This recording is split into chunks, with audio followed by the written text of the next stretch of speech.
കോഴിക്കോട് വടകരയിൽ കാൽനട യാത്രക്കാരനെ ഇടിച്ചു വീഴ്ത്തി മുങ്ങിയ കാർ ഡ്രൈവർ അറസ്റ്റിലായി. കടമേരി സ്വദേശി അബ്ദുൾ ലത്തീഫിനെയാണ് 12 ദിവസത്തിന് ശേഷം പോലീസ് പിടികൂടിയത്.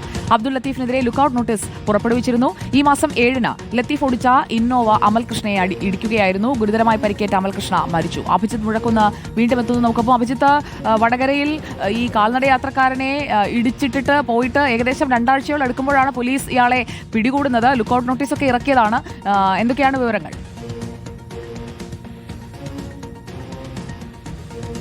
സുജയ, ഈ മാസം 7-നാണ് റോഡരികിലൂടെ നടന്നു നീങ്ങുകയായിരുന്ന അമൽകൃഷ്ണയെ ഇന്നോവ വാഹനം ഇടിക്കുന്നത്. ഈ അമൽകൃഷ്ണ തെറിച്ചു വീണു, ഗുരുതരമായി പരിക്കുപറ്റി.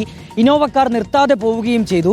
പരിക്കുപറ്റിയ അമൽകൃഷ്ണയെ ആശുപത്രിയിൽ എത്തിച്ചിരുന്നു. പക്ഷേ ഈ മാസം 13-ന് അമൽകൃഷ്ണയുടെ ജീവൻ നഷ്ടമായി. ഈ സംഭവത്തിൽ ഇടിച്ച വാഹനം ഏതാണ് എന്ന് കണ്ടെത്താൻ പോലീസ് ഊർജിതമായ ശ്രമം ആരംഭിച്ചിരുന്നു. 150ഓളം CCTV ദൃശ്യങ്ങൾ പരിശോധിച്ചതിലൂടെ കഴിഞ്ഞ ദിവസമാണ് ഈ ഇന്നോവ കാറാണ് അമൽകൃഷ്ണയെ ഇടിച്ചത് എന്ന് തിരിച്ചറിഞ്ഞത്. ആ കാർ കഴിഞ്ഞ ദിവസം തന്നെ പോലീസ് കസ്റ്റഡിയിലെടുക്കുകയും ചെയ്തു. പക്ഷേ അതിന്റെ ഉടമസ്ഥനായിരുന്നില്ല ഈ അപകടം നടന്ന ദിവസം ഈ കാർ ഓടിച്ചിരുന്നത്. അത് അബ്ദുൾ ലത്തീഫാണ് എന്ന് പോലീസ് തിരിച്ചറിയുകയും ഇയാൾക്കെതിരെ ലുക്കൌട്ട് നോട്ടീസ് പുറപ്പെടുവിക്കുകയും ചെയ്തിരുന്നു. അതിനു പിന്നാലെ ഇയാൾ ഒളിവിൽ പോയി. ഇയാൾക്കായുള്ള അന്വേഷണം ഊർജിതമാക്കി. ഇയാൾ വിദേശത്തേക്ക് കടക്കുമോ എന്നുള്ളതായിരുന്നു പോലീസിന്റെ സംശയം. അങ്ങനെ പോലീസ് നടത്തിയ അന്വേഷണത്തിനൊടുവിലാണ് ഇന്നലെ രാത്രിയോടുകൂടി ഈ അബ്ദുൾ ലത്തീഫിനെ കോഴിക്കോട് നിന്ന് പോലീസിന് അറസ്റ്റ് ചെയ്യാനായി കഴിഞ്ഞത്.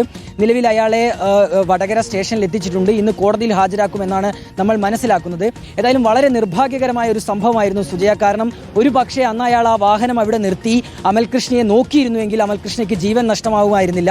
ഏറെ നേരം റോഡരികിൽ കിടന്നതിന് ശേഷമാണ് ഈ അമലിനെ ആശുപത്രിയിലേക്ക് എത്തിക്കുന്നതും പിന്നീട് അമലിന് ജീവൻ നഷ്ടമാവുകയും ചെയ്യുന്നത്. ഏതായാലും ഈ അബ്ദുൾ ലത്തീഫ് എന്ന ഈ ഇന്നോവ കാർ ഓടിച്ച ആളെ പോലീസ് അറസ്റ്റ് ചെയ്തിട്ടുണ്ട്. ഇന്ന് അയാളെ കോടതിയിൽ ഹാജരാക്കും.